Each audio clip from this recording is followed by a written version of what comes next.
E hoje nós vamos dar continuidade ao nosso estudo a respeito da pessoa e da obra do Espírito Santo. Na última semana vimos a obra do Espírito Santo no que diz respeito à criação, ok? Hoje nós estaremos tratando a respeito da obra do Espírito Santo na redenção. Então, já estudamos a pessoa do Espírito Santo, estamos estudando agora a obra do Espírito Santo. Vimos que o Espírito Santo esteve e está atuante na criação. Nós vimos na semana passada os seguintes pontos: que o Espírito ele colocou ordem no caos, né? Enquanto a terra estava ali sem forma e vazia, o Espírito pairava sobre a face do abismo e ele já estava preparando a terra, e dali ele ia tornar aquele ambiente, vamos dizer assim, caótico em um lar. Vimos também que o Espírito ele é o doador da vida. Na própria Escritura vai ser claro ensinado essa verdade: o Espírito do Senhor me fez, o sopro do Todo-Poderoso me deu a vida. Nós vimos aqui. Vimos também o Espírito Santo na providência, ou seja, o Espírito não apenas ele é o doador da vida, como ele é o sustentador, o mantenedor, né? Ele que preserva a vida aqui na criação. E vimos também que é o Espírito Santo quem capacita o homem para o seu serviço. O Espírito ele dota o homem com talentos, com habilidades, né, com dons para realizar o seu trabalho. E vimos também outras operações do Espírito Santo como manifestação da graça comum. E nós entendemos que graça comum diz respeito àquela graça de Deus, aquelas bênçãos que Deus nos dá, a parte da salvação, né? Então Deus ele concede graça a toda a humanidade, certo? Não necessariamente isso implica em salvação. Então a graça comum, o responsável pela graça comum é o Espírito Santo. E o Espírito Santo ele age, eu já mencionei aqui algumas formas, né, na criação. Ele também age restringindo o pecado. E nós vimos aqui, não é, como naquela ocasião ali no período de Moisés, o Espírito do Senhor ele foi retirado, a multiplicação da maldade veio e logo em seguida o juízo. Enquanto o Espírito do Senhor estava ali agindo, havia uma restrição. Depois que ele foi retirado, uma multiplicação do pecado e consequente juízo. Então, o Espírito ele age na restrição do pecado, ele age na capacitação para o bem civil. Ou seja, tudo aquilo que o homem pratica de bom não vem dele, vem do Espírito, vem do Espírito Santo. É o Espírito Santo quem nos capacita a fazermos bons trabalhos, a fazermos boas ações, a agirmos com honestidade, mesmo quando não somos crentes, ok? Então, essas atitudes corretas, honestas, boas que você vê nos ímpios, não são fruto deles mesmos, mas da ação do Espírito na vida dele, como manifestação da graça comum. Não quer dizer que eles são salvos, ok? E hoje, então, nós vamos adentrar ao papel do Espírito Santo na salvação, na redenção. Nós temos aqui enfatizado, né, algo que é muito importante, que a Trindade toda ela está comprometida na criação, na providência, na salvação. Então, cada pessoa da Trindade exerce um papel, por exemplo, na salvação. Um papel, diga-se de passagem, fundamental na salvação. O que nós estamos fazendo aqui é nos concentrando de forma mais particular na obra do Espírito Santo. E mesmo assim, precisamos também deixar claro que a obra do Espírito Santo, ela não é independente do Pai e do Filho, certo? Eles trabalham conjuntamente, mas nós podemos aqui perceber nas Sagradas Escrituras que algumas obras elas são mais particularmente atribuídas ao Espírito Santo. Então, a Trindade ela opera conjuntamente, tendo o mesmo propósito eterno, a glória de Deus através da salvação do seu povo. Então, semana passada vimos que o Pai, ele é a origem da criação e da redenção, o Filho é o mediador e o Espírito Santo é aquele que leva toda a obra à conclusão.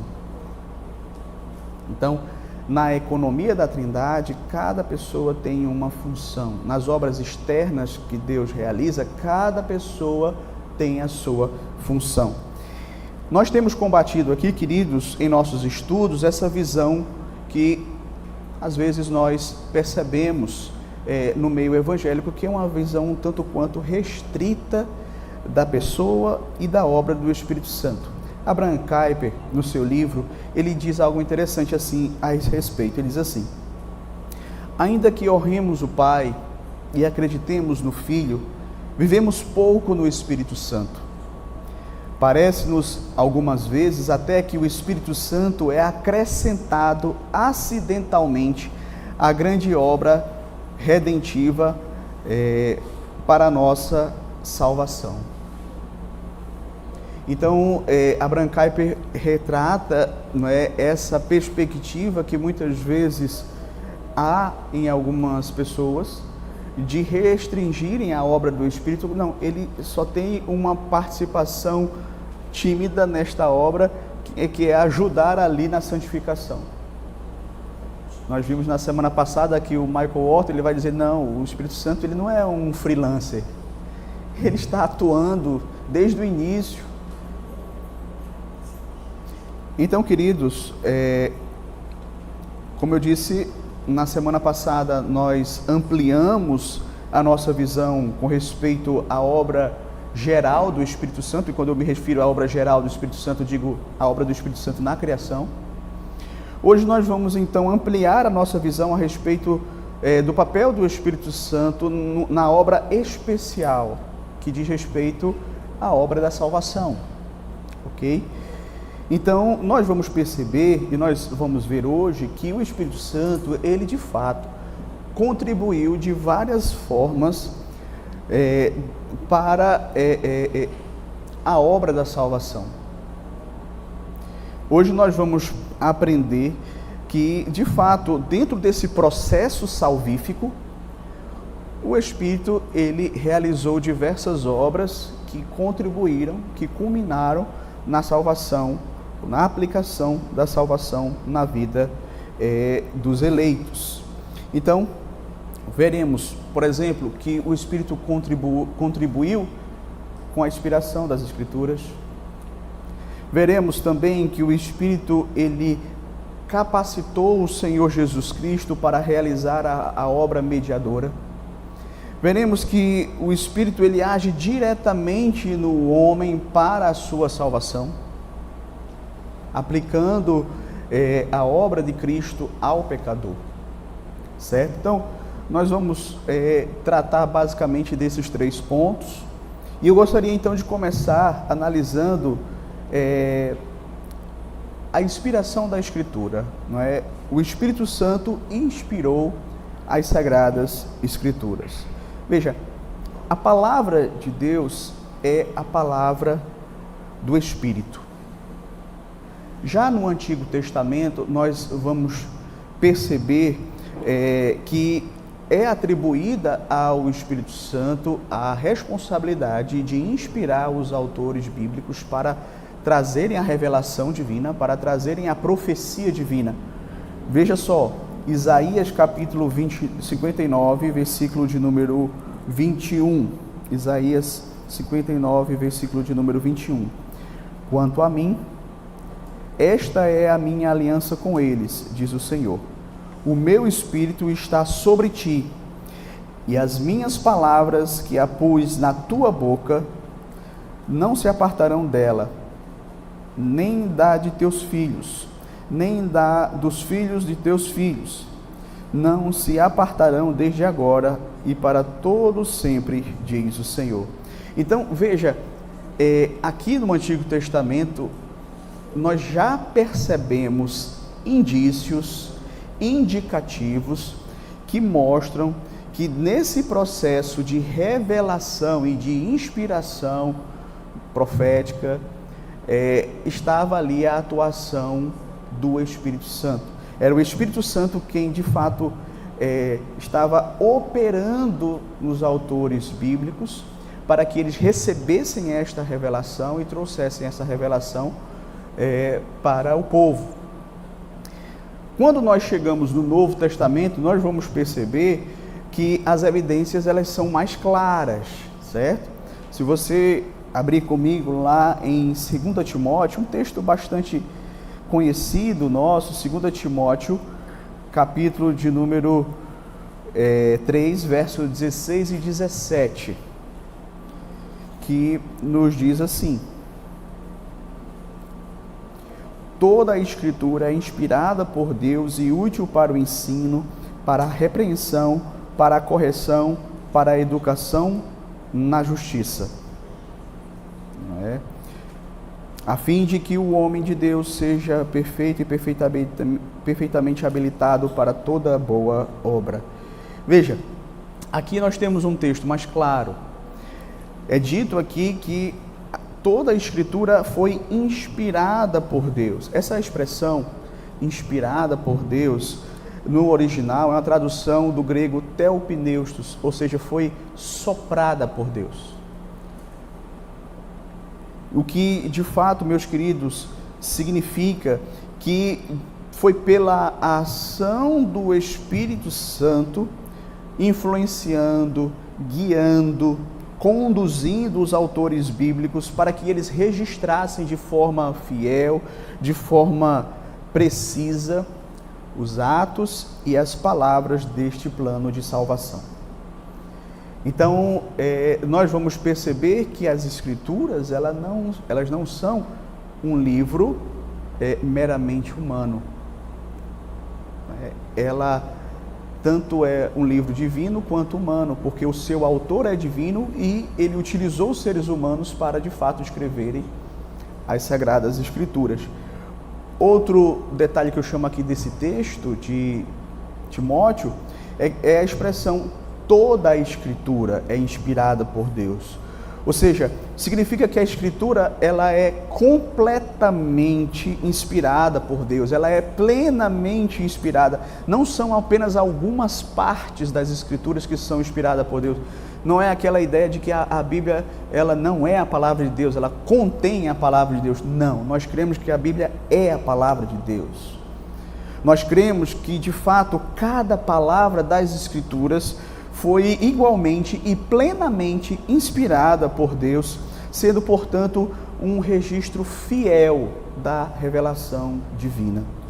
Outro texto que também nos ajuda nesse sentido é 2 Pedro, capítulo de número 21, 2 Pedro 1, versículo de número 21. Veja só, diz assim: porque nunca jamais qualquer profecia foi dada por vontade humana. Entretanto, homens santos falaram da parte de Deus, veja só, movidos pelo Espírito Santo. Veja aqui a parte, né, a ênfase, movidos pelo Espírito Santo. A respeito disso, eu quero citar aqui as palavras do pastor Paulo Anglada, no seu livro Sola Escritura, que ele diz algo tremendo. Ele diz assim: o Espírito Santo é o autor primário das Escrituras.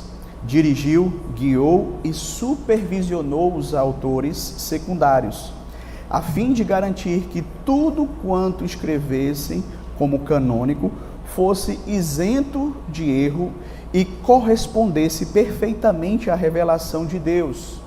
Para isso, porém, utilizou as características no que diz respeito ao caráter, temperamento, dons, cultura, educação, vocabulário, estilo, etc., peculiares a cada um deles. Ou seja, aqui o pastor Paulo Anglada, ele vai esclarecer para nós como foi que se deu esse processo de inspiração. Não é que em um determinado momento o Espírito veio e essas pessoas ficaram inconscientes e começaram a escrever. Não. Eles foram movidos, eles foram guiados eles foram direcionados pelo Espírito Santo, mas o Espírito Santo usou as características próprias deles, a educação que eles tinham, a cultura que eles tinham, o vocabulário que eles tinham, o próprio temperamento deles. E é por isso que você vai ver nas Escrituras, cada livro com a sua particularidade. E dá para ver os traços de determinados autores, as características próprias de cada um deles. Tanto é que quando você observa os 4 evangelhos, você vai perceber isso. Então, queridos, esse era o primeiro ponto que eu gostaria de destacar, justamente a obra especial do Espírito Santo ao inspirar as Escrituras Sagradas, ok? O segundo ponto que eu quero tratar nesta manhã é a respeito do Espírito Santo e Cristo. Porque o Espírito Santo, queridos, ele preparou, ele qualificou Cristo para a sua obra mediadora. Isso é algo que nós precisamos compreender, que é claramente ensinado nas Escrituras, mas que muitas vezes não recebe a devida ênfase. Muitas vezes nós não ouvimos tanto a respeito disso, mas eu quero destacar nesta manhã alguns pontos. Primeiro, podemos afirmar que foi o Espírito Santo que desde o Antigo Testamento preparou o caminho para o Senhor Jesus Cristo. Então, como nós sabemos, Deus, ele é aquele que elaborou o plano da redenção desde toda a eternidade. Esse plano, ele vem sendo concretizado. Lá no Antigo Testamento, nós vamos ver ali que o Espírito já estava atuando. Foi o Espírito Santo quem agiu por meio dos patriarcas, por meio dos profetas, por meio da própria nação de Israel, certo? Por meio de Maria, para a vinda de Cristo. Veja, lá em Hebreus, capítulo 10, do verso 4 ao 7, e me permitam, eu vou usar não a nossa versão, mas a versão revista e corrigida. Ela diz assim: porque é impossível que o sangue dos touros e dos bodes tire pecados, pelo que, entrando no mundo, diz, sacrifício e oferta não quiseste, mas corpo me preparaste. Corpo me preparaste. Veja, Michael Horton falando sobre esse texto, e ele vai dedicar um capítulo todo do seu livro sobre o Espírito Santo, falando sobre como o Espírito Santo no Antigo Testamento, ele trabalhou preparando um corpo para Cristo. Ele diz assim: entretanto, em todo o período em que o Espírito esteve por trás das cortinas, ele manteve o fluxo da promessa, ao passar pelas trincheiras fundas e o arame farpado, colocados em seu caminho pelos seres humanos, preparando um corpo para o Filho a partir da carne de Israel. Contudo, mesmo antes de preparar o ventre da Virgem, ele agiu em Israel como uma manjedoura por intermédio dos profetas. Então veja que o Michael Horton, ele capta muito bem a ideia de que houve todo um agir do Espírito Santo no Antigo Testamento, preparando o caminho para Cristo, formando, todo o processo para que culminasse na encarnação. Segundo ponto aqui, deste mesmo ponto sobre Cristo e o Espírito Santo. Desde o Antigo Testamento foi profetizado que o Messias seria ungido com o Espírito Santo. E nós podemos observar, por exemplo, o profeta Isaías profetizando que o Messias seria ungido com o Espírito Santo em grande plenitude e poder. Isaías 11, versículo de número 2 e 3. Livro do profeta Isaías, capítulo de número 11, versos 2 e 3.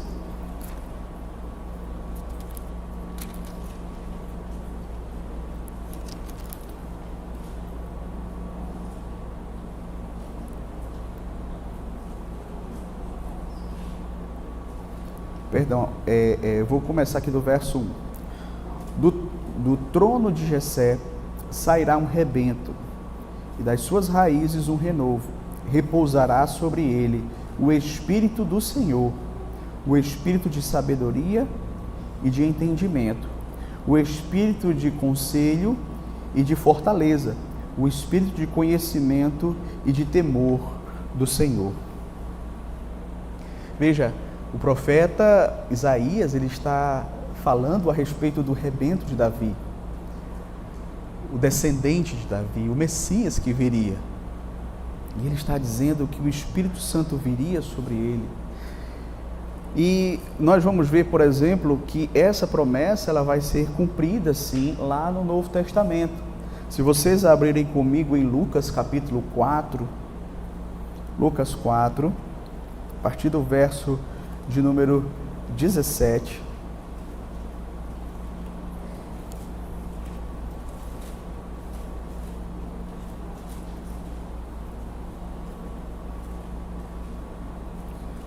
Diz assim: então lhe deram o livro do profeta Isaías. Isso quando Jesus, estava ali na sinagoga. Então lhe deram o livro do profeta Isaías, e abrindo o livro achou o lugar onde estava escrito: o Espírito do Senhor está sobre mim, pelo que me ungiu para evangelizar os pobres, enviou-me para proclamar libertação aos cativos e a restauração da vista aos cegos, para pôr em liberdade os oprimidos e apregoar o ano aceitável do Senhor. Tendo fechado o livro, devolveu ao assistente, sentou-se, e todos na sinagoga tinham os olhos fitos nele. Então passou Jesus a dizer-lhes: hoje se cumpriu a escritura que acabais de ouvir.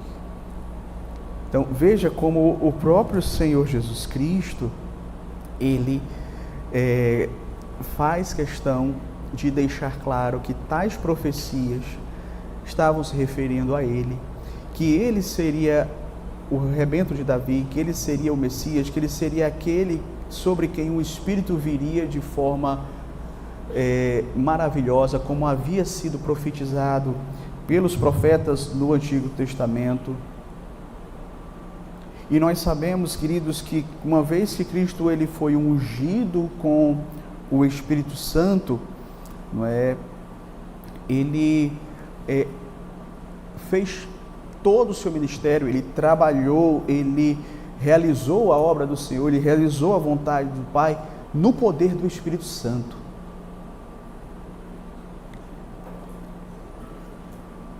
E pensando no ministério do Senhor Jesus Cristo, nós podemos dizer que o Espírito Santo ele teve uma participação muito especial.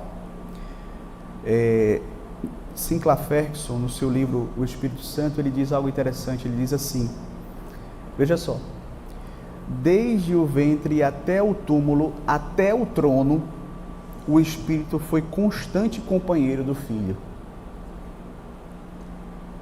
Desde o ventre, até o túmulo, até o trono, o Espírito foi constante companheiro do Filho. Então, cada momento da vida do Filho aqui neste mundo, ele foi acompanhado pelo Espírito Santo, ele foi capacitado pelo Espírito Santo. Terceiro, a concepção de Jesus foi realizada no poder do Espírito Santo, pelo Espírito Santo. Veja só, Lucas, a gente já está aqui em Lucas, vamos voltar um pouquinho para o capítulo 1, versículo 35.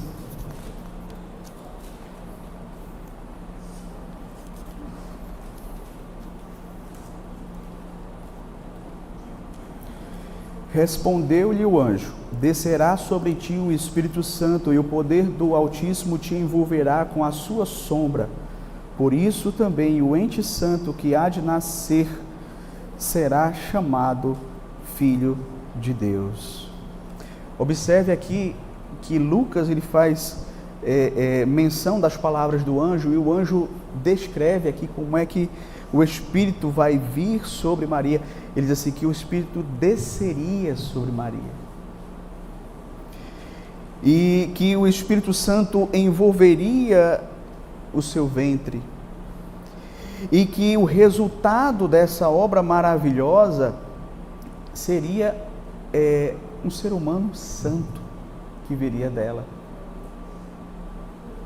Como nós sabemos, todos aqueles que descendem ordinariamente de Adão e Eva são pecadores. Mas aqui nós vamos perceber que o Espírito Santo estava ali. Alguns autores usam essa imagem, assim, o mesmo Espírito que estava pairando sobre a face do abismo é o mesmo Espírito que vai pairar aqui sobre o ventre de Maria para fazer essa obra.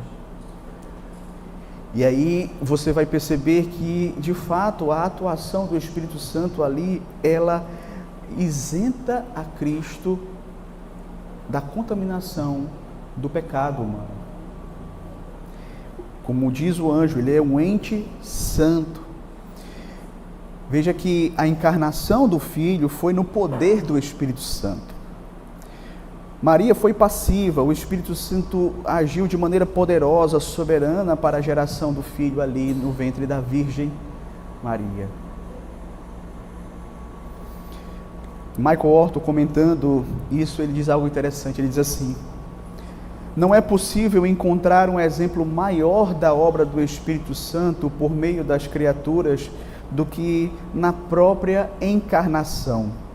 Longe de atuar apenas além da natureza, com os meios imateriais, o Espírito trabalha no mistério complexo da genética e da gestação, sobre a qual presidiu desde o início ao unir o Filho Eterno à nossa carne.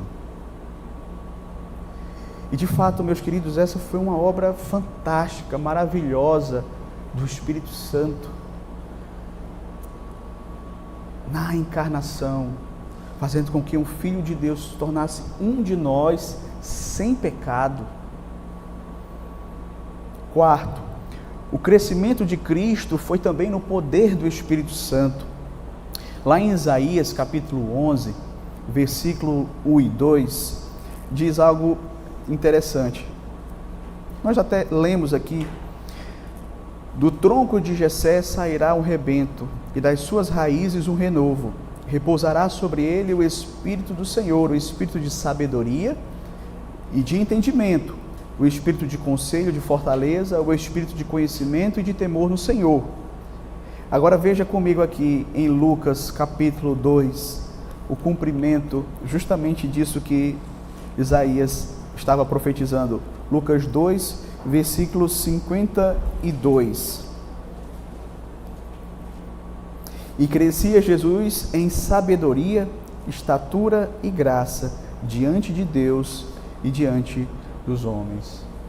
Era justamente o Espírito Santo que estava agindo em Cristo, fazendo-o crescer em sabedoria, em conhecimento, em graça diante de Deus e diante dos homens. Aquilo que foi profetizado há tantos anos atrás estava se cumprindo ali, no crescimento do Senhor Jesus. Irineu de Leão, ele disse algo interessante a respeito disso aqui. Ele diz assim, falando sobre Cristo: ele percorreu cada estágio da vida, tornou-se um infante para infantes, santificando a infância, um menino entre os meninos, santificando a meninice, estabelecendo um exemplo de afeição filial, de justiça e obediência, um jovem entre os jovens, tornando-se um exemplo para eles e santificando-os para o Senhor. Então, assim foi o nosso Senhor Jesus Cristo. Ele cresceu debaixo do poder, da sabedoria, do conhecimento, da direção do Espírito Santo. Quinto, também vamos ver que no batismo, Cristo foi ungido com o Espírito Santo e capacitado para o seu ministério. É interessante quando nós falamos essa palavra ungir, né? Principalmente no nosso contexto atual, e a gente sabe que há muitas crendices, né?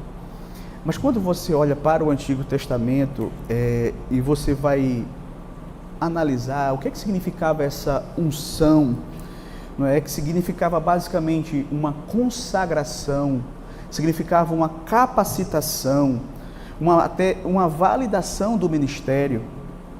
Quando alguém era ungido, isso significava, meus queridos, que o Espírito Santo estaria sobre aquela pessoa, capacitando-a para que ela pudesse realizar o seu ofício. E aí você vai ver em diversos momentos, não é, os reis sendo ungidos, era derramado um chifre, um óleo sobre a cabeça deles. Davi foi ungido. E aquele ato significava justamente essa consagração, capacitação, validação. O Espírito Santo estaria com ele, para que ele pudesse exercer o seu ofício. E é interessante porque em Atos capítulo 10, versículo de número 38, fala algo a respeito de Cristo ter sido ungido. Ele diz assim: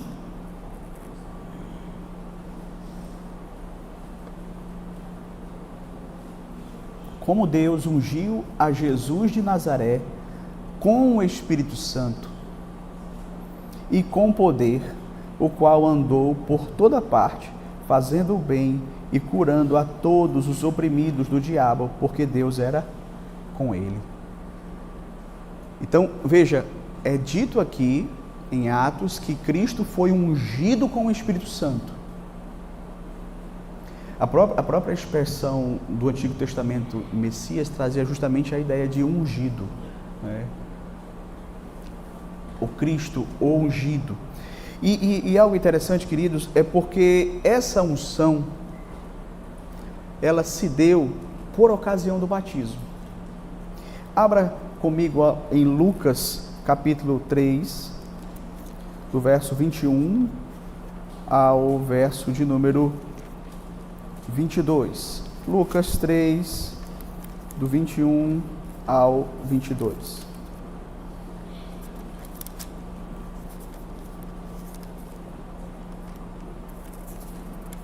É o texto que vai narrar aqui, queridos, o batismo do Senhor Jesus Cristo. E aconteceu que, ao ser todo o povo batizado, também o foi Jesus. E estando ele a orar, o céu se abriu, e o Espírito Santo desceu sobre ele em forma corpórea como pomba. E ouviu-se uma voz do céu: Tu és o meu filho amado, em quem me comprazo.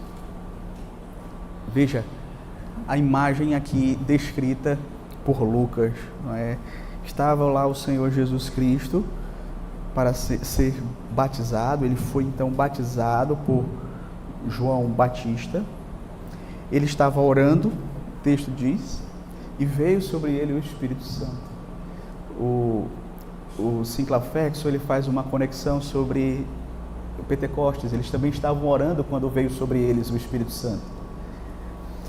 E o Senhor Jesus, ele vai ser então capacitado, ungido com o Espírito Santo, para que ele pudesse realizar o seu ministério. Tanto é que, veja só, já que no capítulo seguinte, no verso 14 do capítulo 4, é dito o seguinte: então Jesus, no poder do Espírito, regressou para a Galileia, e a sua fama corria por toda a circunvizinhança.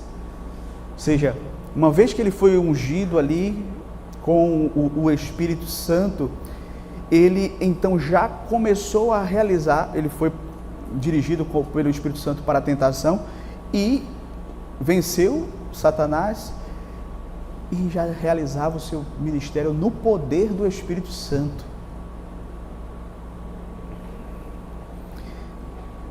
E aqui eu queria, para trazer mais luz sobre essa questão, citar Sinclair Ferguson, porque ele diz assim: este é um novo estágio no serviço para Jesus.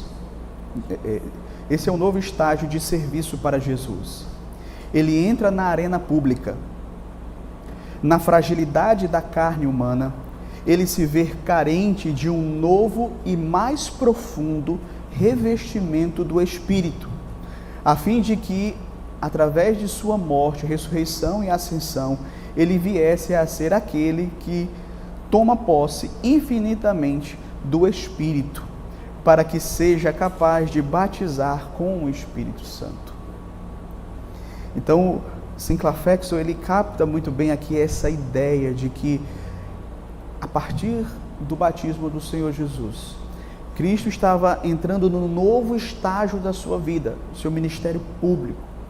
E ali ele é revestido de forma mais poderosa do Espírito Santo para realizar aquilo que ele precisava realizar e posteriormente ser aquele que batiza com o Espírito Santo. John Owen, na sua clássica obra sobre o Espírito Santo, ele vai dizer assim: o Espírito Santo guiou, confortou, sustentou, fortaleceu a Cristo em seu ministério, tentações, obediência e sofrimentos. O Espírito estava com ele em todos esses momentos. Sexto, Cristo ofereceu-se a si mesmo através do Espírito Santo. É interessante porque nós não vamos encontrar nas Escrituras muitos textos que tratam a respeito desta participação do Espírito na morte de Cristo. Muito provavelmente, queridos, porque a morte ela é uma obra mais particularmente atribuída a Cristo. É Cristo quem vai morrer por nós. E nessas funções das pessoas da Trindade, cada um tem as suas particularidades. Então, você não vai ver muitos textos, mas isso não significa que o Espírito não estava com Cristo ali na hora da sua morte.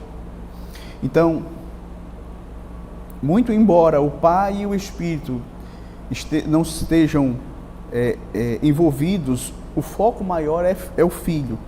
Mas veja só o que é que vai dizer Hebreus 9, verso 14. Hebreus 9, 14 faz essa menção. Um texto que fala da participação do Espírito na morte de Cristo. Muito mais o sangue de Cristo, que pelo Espírito eterno, a si mesmo se ofereceu sem mácula a Deus, purificará a nossa consciência de obras mortas, para servirmos ao Deus vivo. Então, veja só que é dito aqui, muito mais o sangue de Cristo pelo Espírito eterno. Então, Cristo realizou o seu sacrifício na capacitação do Espírito Santo. A si mesmo ele se ofereceu sem mácula, sem pecado a Deus. E esse sacrifício perfeito é a única solução capaz de nos purificar as nossas consciências, como diz o autor aos Hebreus, de obras mortas. Comentando esse texto, John Owen diz assim: o Espírito Santo fortaleceu e amparou Cristo através de todo o seu vitupério e sofrimento, até o momento em que rendeu o seu Espírito na morte.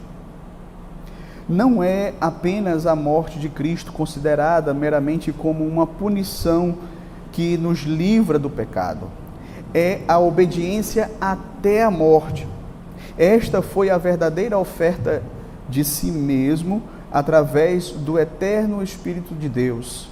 Foi isso que tornou a sua morte e sofrimentos eficazes para a nossa salvação. Então veja, queridos, que de fato em todo esse processo, mesmo naquele momento mais crucial e duro e difícil da morte de Cristo, foi tudo pelo Espírito Santo que ele realizou. E o John Owen, na sua obra, ele vai além, né? Ele vai dizer, inclusive, que o Espírito, ele teve a atuação na vida de Cristo, inclusive no sepultamento de Cristo. Por quê? porque ele diz que, de fato, houve uma obra especial do Espírito Santo na natureza humana de Cristo, para que, de fato, ela não experimentasse o quê? Corrupção.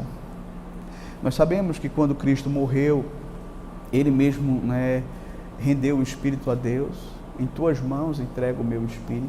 O Espírito foi para o Pai, o corpo ficou lá no sepulcro.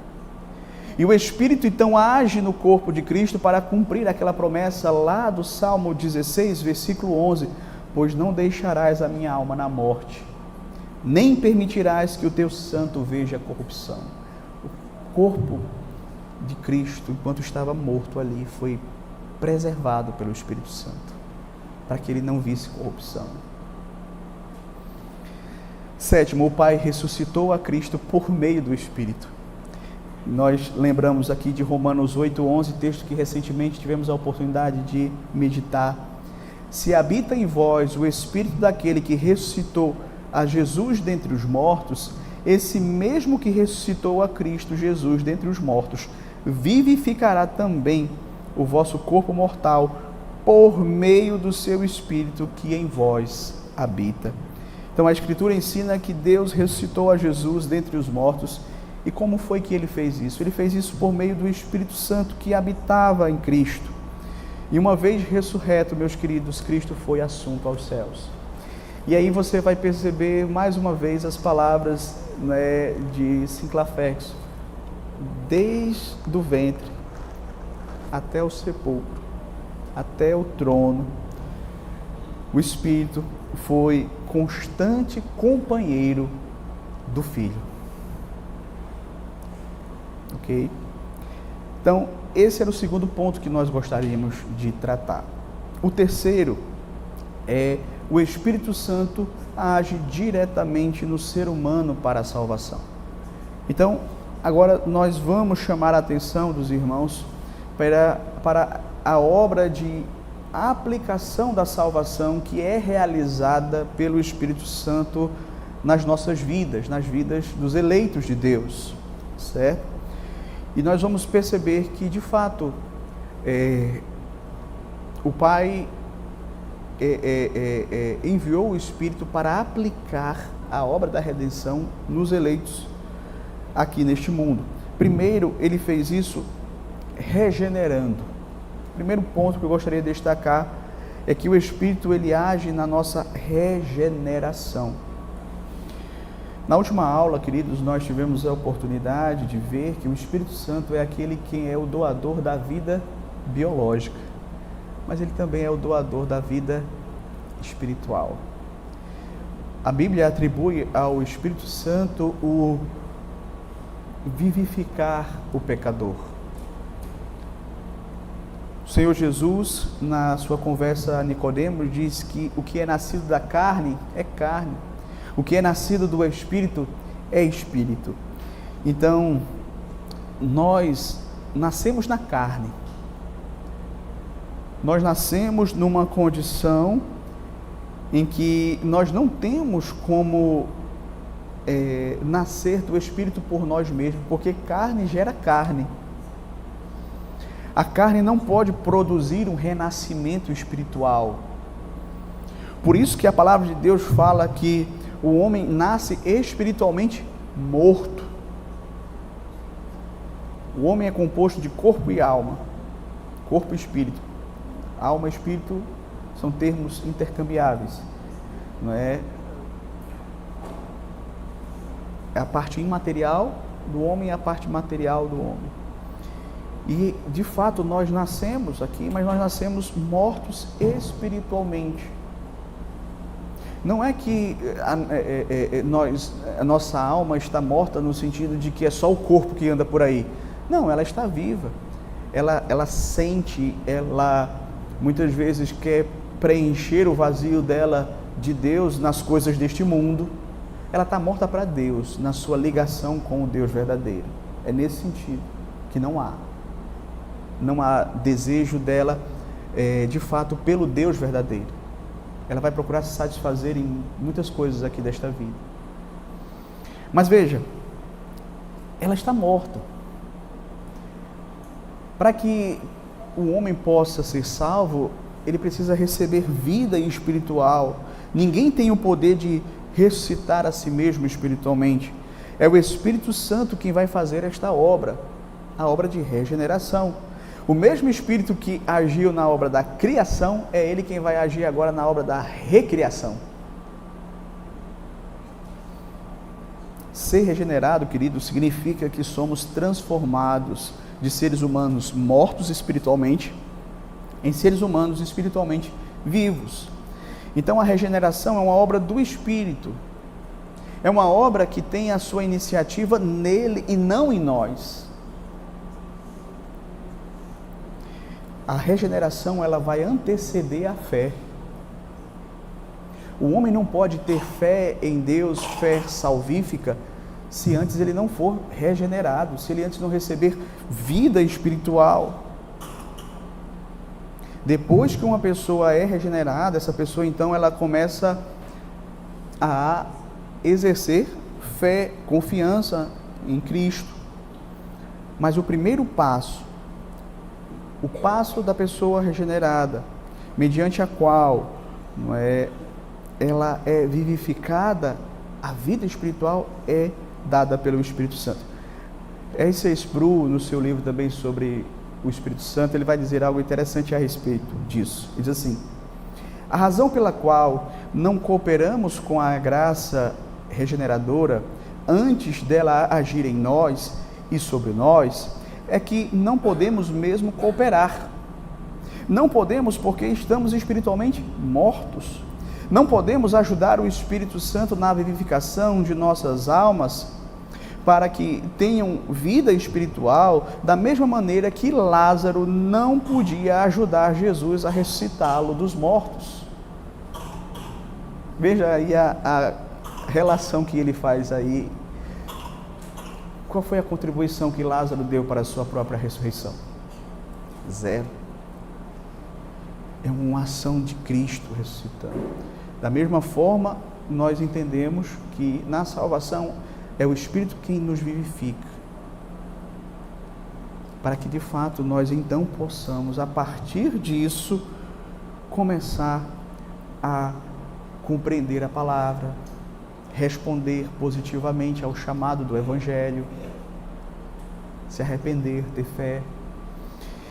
E veja, queridos, que o próprio Senhor Jesus disse, que essa é uma condição indispensável para se herdar o reino de Deus, o novo nascimento. Quem não nascer da água do Espírito não pode herdar o reino de Deus.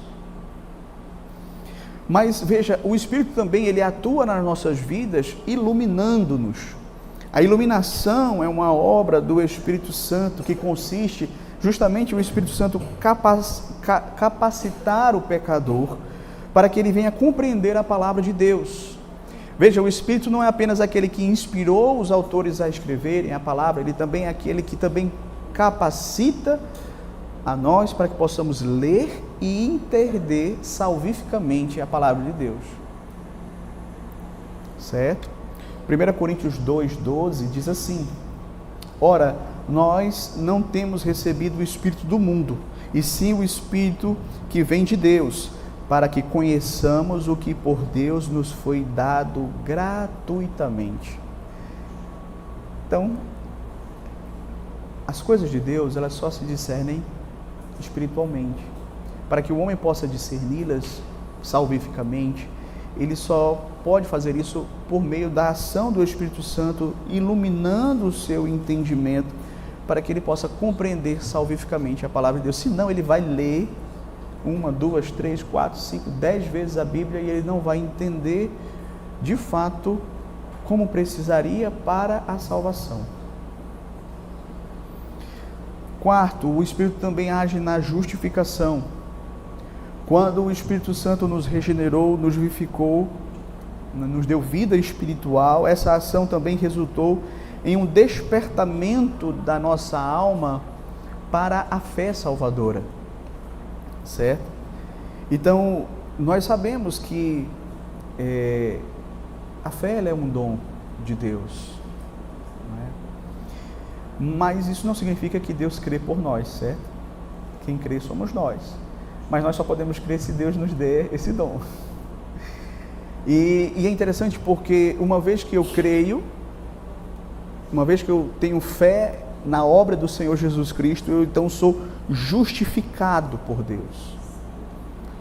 Como nós sabemos, Cristo ele cumpriu a lei, Ele é a nossa justiça, o Espírito Santo aplica em nós a justiça de Cristo e por isso nós somos declarados justos.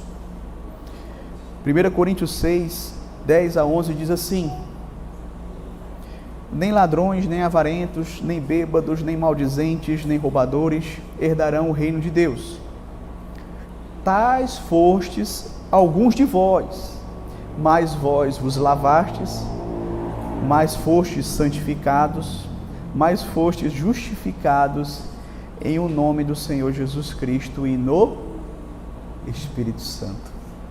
Veja aí como o Espírito Santo ele também está atuando na nossa justificação.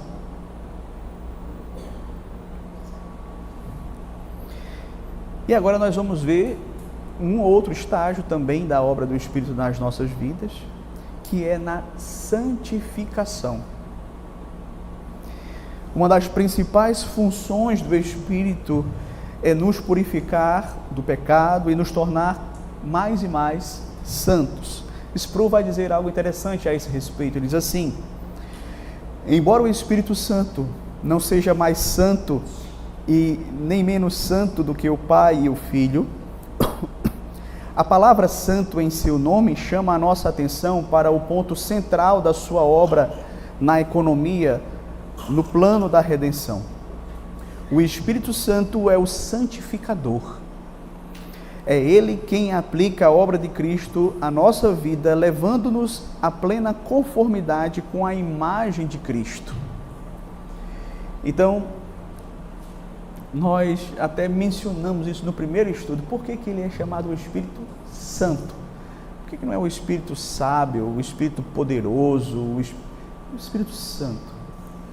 Porque uma das obras mais particulares e uma das obras mais características, vamos dizer assim, uma das principais funções do Espírito Santo é santificar. E é essa obra que Ele vai fazer em nós, para que possamos ser, de fato, salvos. Porque sem a santificação ninguém vai ver o Senhor. Então, na conversão, o Espírito Santo ele vai realizar no cristão uma obra inicial de purificação, efetuando um decisivo rompimento com os padrões do pecado que havia antes. Não é? Nós vimos aqui o texto: tais fostes alguns de vós, ladrões, roubadores, mas fostes lavados, mas fostes santificados, mas fostes justificados em o nome do Senhor Jesus e no Espírito Santo. Então, quando nós, de fato, somos regenerados, o Espírito começa a atuar em nós, nós já temos um rompimento com aquela vida passada, com a qual nós antes estávamos acostumados e vivíamos tranquilamente, sistematicamente no pecado. Depois que fomos alvos da obra do Espírito Santo na regeneração, nós já não conseguimos mais viver como vivíamos antes.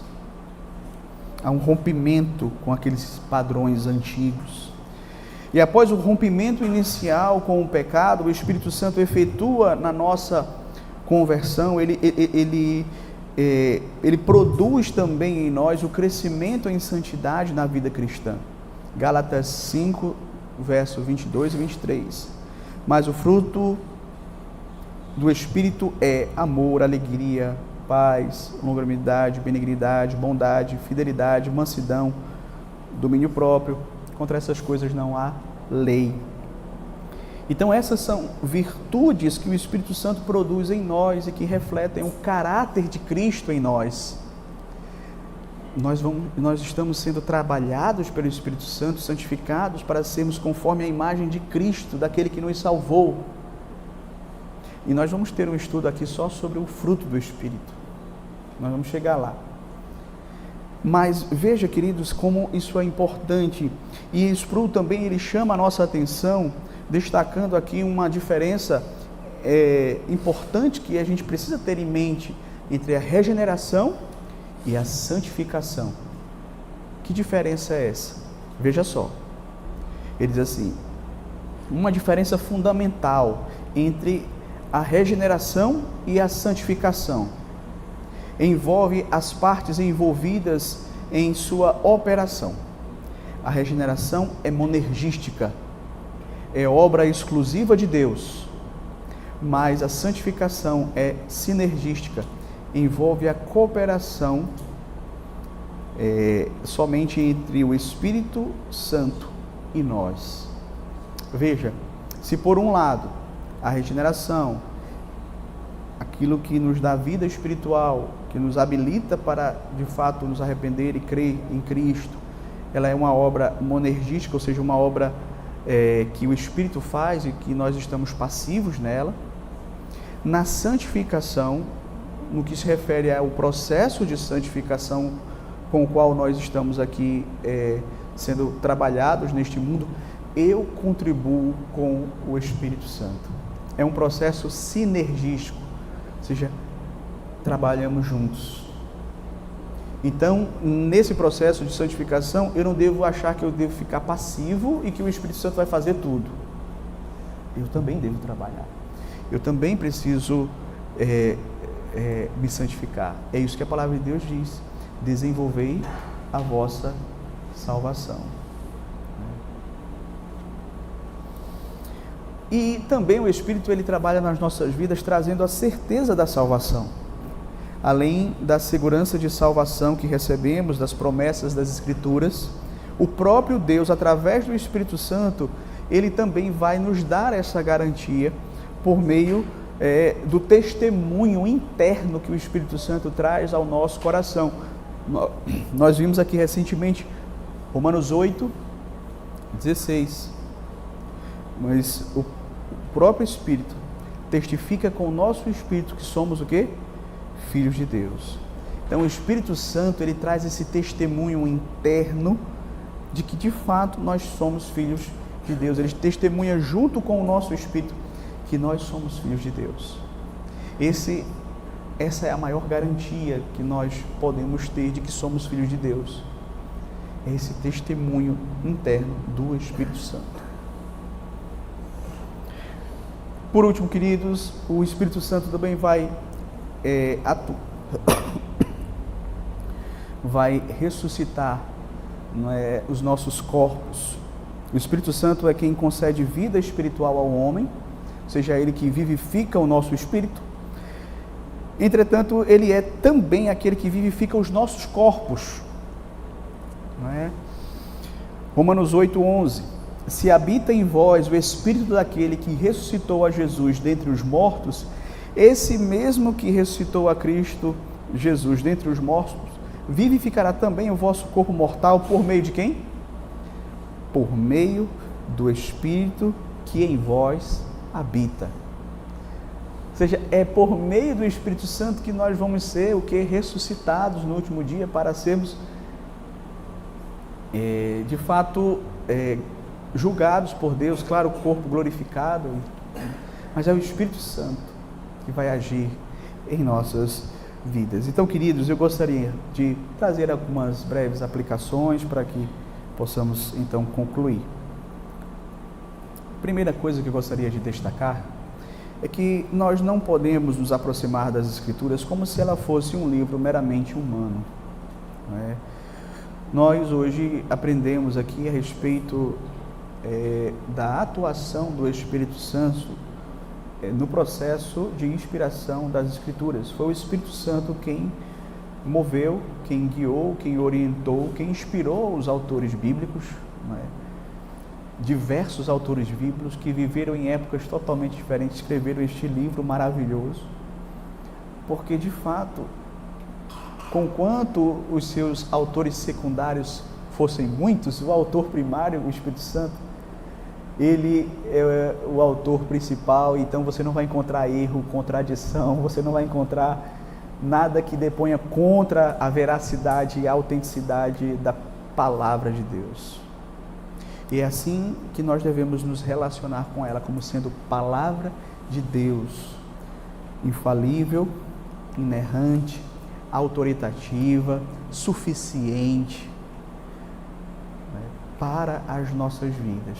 Então, tudo aquilo que eu preciso saber a respeito de Deus, a respeito de Cristo, do Espírito Santo, da obra redentora, tudo que eu preciso saber para a minha salvação encontra-se aqui. Também encontra-se aqui na palavra de Deus tudo aquilo que Deus requer de mim, como homem que foi criado à sua imagem e semelhança. Como viver para a glória de Deus. Como atender ao chamado do Evangelho, ao próprio conhecimento do Evangelho. Então, eu não posso me aproximar das Escrituras como se fosse um livro como outro, escrito por homens. É o Espírito Santo, o autor primário das Escrituras. E é por meio delas que o homem pode, de fato, chegar ao conhecimento de Cristo e da sua obra redentora para a salvação. Ele não vai chegar por meio da criação, da revelação geral. Ela é incapaz de salvá-lo. Ela pode e vai condená-lo, mas não salvá-lo. Salvação por meio das Escrituras. Então nós devemos ser gratos ao Espírito Santo por ter nos dado as Escrituras.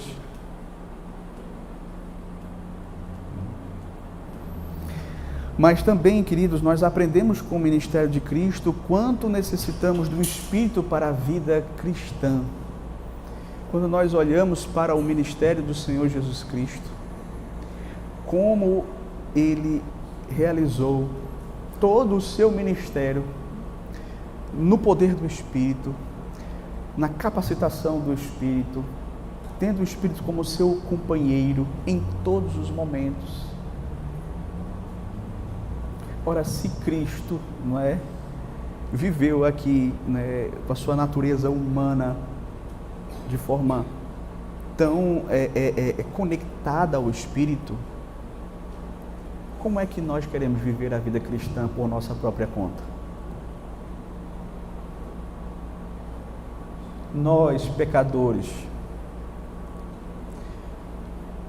como muitas vezes, queridos, nós queremos viver aqui achando que podemos, por nossa própria força, por nossa própria sabedoria, por nossa própria capacidade, viver a vida cristã. Meu querido, minha querida, nós não podemos. Nós precisamos do Espírito Santo constantemente. E eu preciso ser cheio do Espírito Santo. E como é que eu vou ser cheio se eu não faço uso dos meios de graça? Se eu não leio a Bíblia, se eu não oro, se eu não participo dos sacramentos, se eu não busco estar na comunhão dos santos, se eu não busco me alimentar espiritualmente, ser cada vez mais fortalecido e guiado e cheio do Espírito Santo. A Bíblia manda, enchei-vos do Espírito Santo. Como é que nós queremos viver a vida cristã?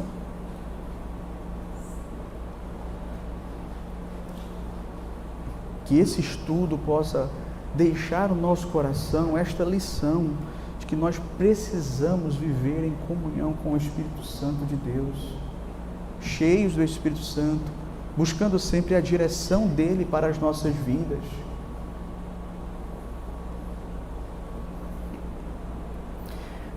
E veja, o Espírito Santo, ele age soberanamente na redenção de pecadores. E nós, hoje, mais uma vez, tivemos a oportunidade de ver isso aqui no nosso estudo. Como o Espírito Santo, ele vai agir de maneira soberana, meus queridos, para salvar o pecador. Veja, é a iniciativa do Espírito Santo. Nós estamos na condição de mortos espiritualmente falando. E o morto espiritual, ele está morto, ele não consegue contribuir em nada. Ele não tem olhos para ver as maravilhas de Deus, ele não tem ouvidos para ouvir a palavra de Deus, ele não tem fome, não tem sede de Deus, ele está morto, ele está inerte espiritualmente, incapaz. é o Espírito Santo que vem soberanamente e age vivificando este homem para que ele possa ouvir, não é, a mensagem do Evangelho, compreender, se arrepender, crer e ser salvo. É uma obra monergística, é uma obra de Deus em nós. Se caso você está aqui ou está acompanhando pela transmissão e ainda não teve de fato o encontro real com Cristo, que você possa pedir que o Espírito Santo venha a dar vida a você, para que você possa então compreender a Bíblia para a sua salvação. Caso contrário, a Bíblia fala que quem não nascer do Espírito não vai herdar o reino de Deus. Então é necessário que o homem nasça de novo. O que é nascido da carne é carne, mas o que é nascido do Espírito é Espírito. Nós precisamos nascer de novo para que possamos herdar o reino de Deus. Caso contrário, não vamos herdar. Mas, em último lugar, a santificação é um processo do qual o cristão é chamado a participar. Nós sabemos que, no que diz respeito à nossa vida aqui, de luta contra o pecado, de santificação, de despojar do velho homem, revestir-se do novo homem, de conformar-se à imagem de Cristo, nós somos chamados a participar, sim. Nós temos responsabilidade, nós não podemos nos eximir desta responsabilidade, nós precisamos de fato fazer aquilo que nos cabe. A palavra de Deus, ela sempre nos chama à responsabilidade, a viver de modo digno da vocação a que fomos chamados, a desenvolver a nossa salvação, ainda que seja Deus que opera em nós, tanto querer quanto efetuar, mas nós temos a nossa responsabilidade, sim. E nós, queridos, precisamos compreender que uma das formas que nós honramos o Espírito Santo, esse Espírito que fez tanto para a nossa salvação, que trabalhou durante toda a história da humanidade, para que eu e você pudéssemos ser salvos. Uma das formas de nós honrarmos o Espírito Santo é vivendo uma vida de santidade, é cuidando do templo do Espírito Santo que somos nós, porque Ele habita em nós, e Ele é uma pessoa que pode ser entristecida, mas que também pode se alegrar, e nós alegramos o Espírito Santo quando nós buscamos lutar e vencer o pecado. Que Deus nos abençoe. Amém.